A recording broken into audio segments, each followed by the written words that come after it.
салом бинандагони арҷманди радиои озодӣ. имрӯз чоршанбе 19 апрел ман хиромон бақозода нашри имрӯзаи барномаи ахбори озодиро тақдиматон мекунам. таваҷҷӯҳ кунед ба сархати мавзӯъҳои барнома. дар моҳи рамазон нархи маҳсулоти хӯрокворӣ боло рафт ва дар остонаи ид ҳам бисёр харидоронро дар бозори душанбе нороҳат гузошт. ҳамаш ҳамун нарх, ҳамун нарх, ҳама қимати зад.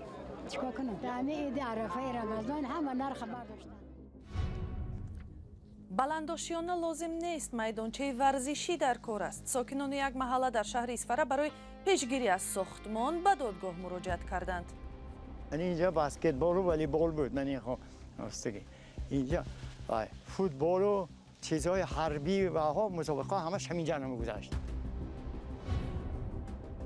дарси харгӯшпарварӣ чун роҳи наҷот аз фақру бебизоатӣ. даҳҳо хонавода дар хатлон парвариши гӯшдарозҳоро ба манбаи даромаду зиндагӣ табдил доданд. اگر 4 تا بخوریم ممکن 2 تا میخوریم ممکن 3 تا میخوریم میتونیم که 4-5 تا دیگه بفروشیم. мусалмонони тоҷикистон ба таҷлили иди рамазон омода мешаванд ки 2 рӯз баъд 21 апрел фаро мерасад. азия плюс бо такя ба оҷонси омор гуфт ки дар моҳи рамазон нархи маҳсулоти хӯрокворӣ аз ҷумла сабзавот 2 баробар боло рафтааст ва қимати маҳсулоти ғайриозуқа назар ба моҳи март 4 баробар поин шудааст. таҳияи дастурхони идона як бахши муҳими ид аст ва рӯзи чоршанбе нархи бозор бисёр харидорони бозорҳои душанберо нороҳат гузошт. ҳамкоронам Алишер Зарифӣ ва Шаҳлои Абдулло гузориш медиҳанд. бозори саховати шаҳри Душанбе. бо фарорасии иди фитр сокинони пойтахт барои харидани маҳсулоти лозимаашон ба бозорҳо мешитобанд. ин дар ҳолест ки бархе аз сокинон аз боло рафтани қимати баъзе маҳсулот изҳори нигаронӣ мекунанд. 1 кило 40 сомон мега. 1 кило мандарин. қимат ҳама чи қимат охе. чикор кунем? ид рамазон, ид арафа. 1 кило сей дастам 12 сом. من 3 گفتم نگیرم ماندارین نگیرم یا 4 تا بنان میگم دیگه چی من در کار نیستم برای عید یا چای 4 تا بس ایبا چی در کار نیستم ярмаркам рафте на поён همش همون نرخ همه قیمت زاد چیکار کنم همه عید عرفه رمضان همه نرخ برداشتن. аммо масъулини бозор бар ин назаранд ки қимати маҳсулоти ватанӣ ба мисли пиёзу картошка гарон нашудааст. маҳсулоте ки аз хориҷи кишвар ворид шуданд камтар баландшавӣ ба чашм мерасад. он маҳсулоте ки дар худи торistон истеҳсол шуда аз он ҷо пиёзу картошка сабти ягон баландрави нарх ба назар гирифта нашудааст.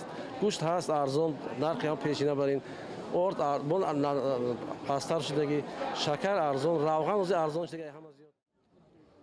бо вуҷуди талошҳои ҳукумат барои ҷилавгирӣ аз болоравии нархҳо бо ташкили ярмаркаҳои фурӯши маводи ниёзи аввалия дар назди бозорҳо сокинон аз болоравии нархҳо шикоят доранд. баъзе тоҷирон омодаанд гузашт кунанд. ҳамин чизае ки харидани бошанд арзонтар када метем бори нағз мегиранд арзон када метем арзон када метем 20 фрукта савошем як хелаш 18 метем 19 метем ҳар хеле хи ина абдастмаш ҳам дорем бо ҳамдор майда. дар ҳоле ки бархе аз сокинон аз болоравии нархҳо хабар медиҳанд бархе дигар ба мисли Саодат Солиҳева қимати маҳсулотро дастрас медонанд. нарх наво бениҳоят нағз хуб дастрас кардан мумкин ҳама чиз ҳаст қимат нест. раҳмат. чӣ хариден чӣ харидани яно нархҳошон напурсиден ки чӣ қадар? бале хайр мардуми тоҷик аслан дар иди рамазон дар ҳар як ид дастархон мероянд ба миқдори даркорӣ он чизе ки сарфа намекунем зиёдатӣ намехарем он чи ки дар кор аст гӯшт равған орд аз маводи хӯрок картошка пиёз ҳамаи чиз нархи дастрас аст харидорӣ мекунем. сокинони тоҷикистон ҳар сол аз афзоиши нарх дар моҳи рамазон ва дигар иду айём гила мекунанд. бархе харидорон тоҷиронро барои ба таври сунъӣ боло бурдани нархҳо гуногор мекунанд вале тоҷирон мегӯянд ки онҳо бояд аз савдо фоида ба даст оранд. гурӯҳе аз сокинон ва волидони мактаббачагони муассисаи таълимие дар шаҳри Исфара талаб доранд ки дар ҷои як майдони холӣ бинои баландошиёна насозанд. майдони тақрибан 0.5 гектараро дар дохили як маҳалла сокинон ва толибилмон ҳамчун варзишгоҳ استفاده میکردند.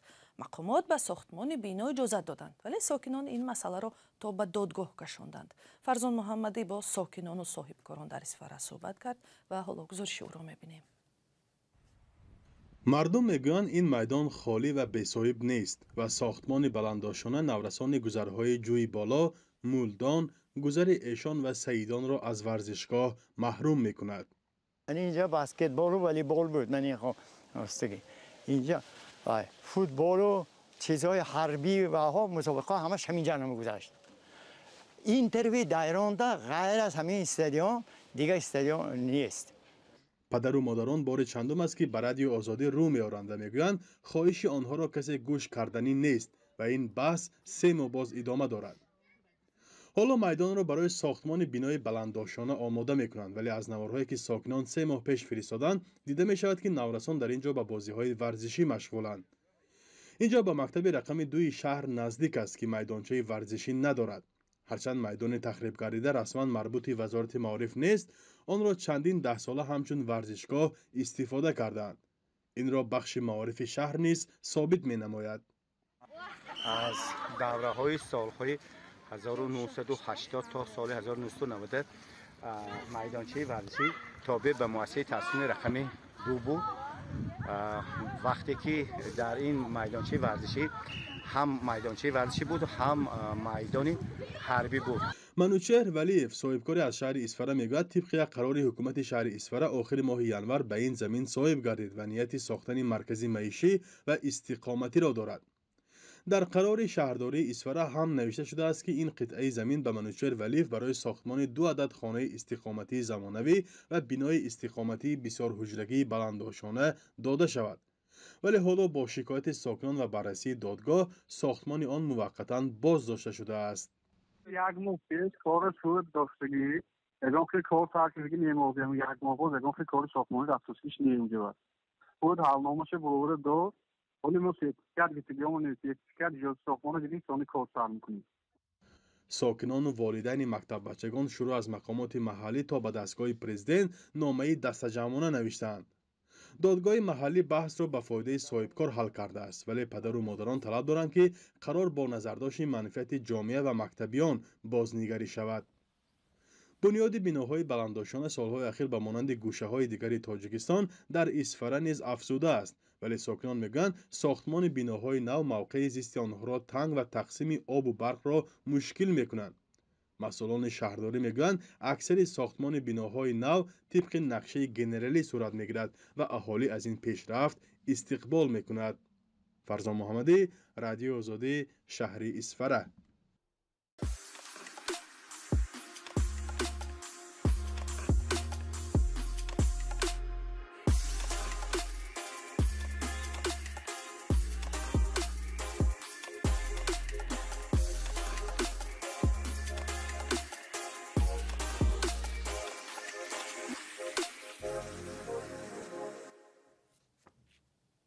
در ماه رمضان در مسجد در مینیسوتا آمریکا برای نمایندگان رویه‌های مختلف دینی افطار می‌دهند. هدف دادن خوراک شام تجلیل از ماه شریف رمضان و ایجاد راه ارتباط و تماس میان مردم مذهب‌های گوناگون و همزیستی میان آنها گفته می‌شود. تلویزیون صدای آمریکا در این باره گزارشی تهیه کرده است که همکارم شهلا گلخواجه تقدیم می‌کند. در این مسجد مینیاپولیس مهمانان از دین‌های گوناگون با جماعت همراه شده افطار می‌کنند و نماز شام را می‌خوانند. مولد علی امام خطیب مرکز اسلامی ابوبکر صادق این ماه را روزهای درهای باز می‌نامد. حالا ماه رمضان است، ماه هدایت و سخاوت. این مراسم یک بخشی از تلاش‌های آنها برای فراهم آوردن امکان آشنایی مردم با دین اسلام است.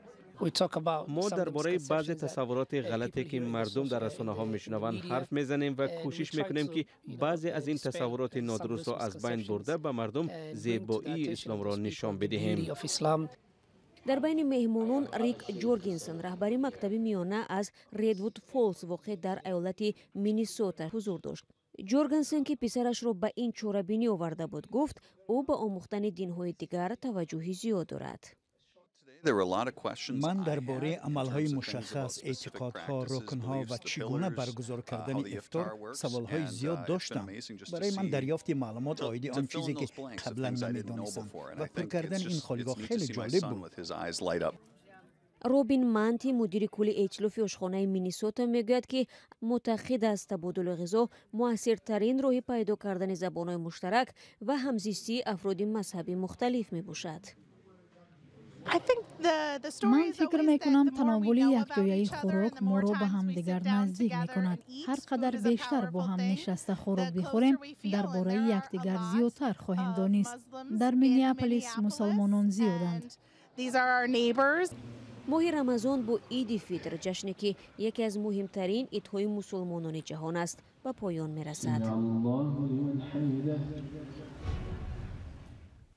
در ولایت ختلان گروهی از مردم با کمک آژانسی رشد بین المللی آمریکا راهی نوی درآمد را پیدا کردند. آنها هم خرگوش پروری میکنند که برای عائله های محتاج هم گوشت میآورد و هم پول برای تحصیل بچه ها و دیگر احتیاجات روزمره و تفصیلات این گزارش را از کیومرث عطا میشنویم. محمد حسین شکروف بازنشسته است. در دهه حاصلات ناحیه خراسان خرگوش می پرورد. خرگوشی که حالا نوازش دارد باردار است و به زودی شمارهشان زیاد خواهد شد. آدمی که کمتر ایدومش گردد گشتن همه که نقض کنی شماره زیاد چیز رفته میگیره.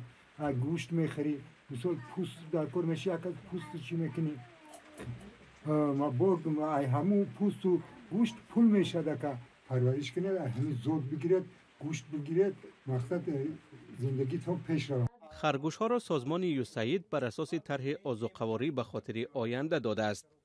هدف زیاد کردن شماره خرگوش ها، افزودن درآمد عائله ها و تأمین غذای سالم گفته می شود. خرگوش ها را بیشتر به خانواده های احتیاجمند می دهند. این ساکنین ناحیه کوشانیان 5 خرگوش گرفته بود، حالا شمارهشان به 12 رسیده است. تا 10 بچه را میکنه. همین یک کنه اگر بچه کنه ما مثل اگر در یک ماه 4 تا بخوریم، در یک ماه اگر 4 تا بخوریم ممکن 2 تا میخوریم، ممکن 3 تا میخوریم. لیکن میتونیم که با 4 5 دیگه فروشه. گوشت خرگوش پرهیزی است و برای دوا به بیماری‌های گوناگون توصیه داده می شود. مقامات ولایت ختلان نیز برنامه رشد خرگوش پروری را برای سالهای 2019 و 2023 قبول کردند. ولی با وجود تلاش‌ها هنوز در بازار و طرفخانه‌های ختلان یافتن گوشت خرگوش آسان نیست.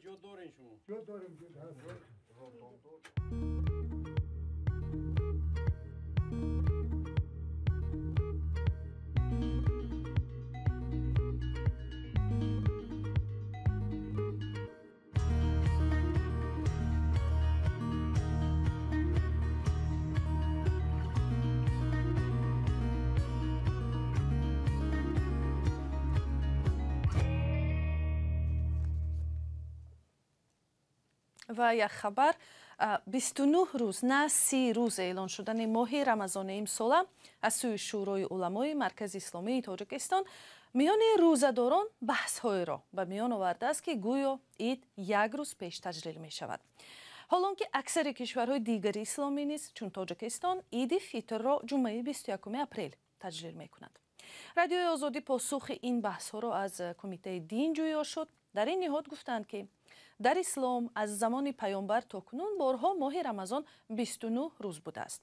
بسیار دانشمندان مذهب حنفی که اکثر تاجیکستانیان پیروان هستند میگویند اگر در یک کشور ماهتاب ماه رمضان دیده شد به همه مسلمانان در کشورهای دیگر واجب میگردد که روزه بگیرند و همینطور اگر در یک کشور ماهتاب شوال یعنی ماه بعد رمضان دیده شد باید همه مسلمانان عید کنند. علما گفتند اگرچه امسال ماه رمضان 29 روز است هیچ جای نگرانی ندارد و همگان باید دانند که ثواب آن کامل است و از عبادت روزه‌داران چیزی کم نخواهد شد.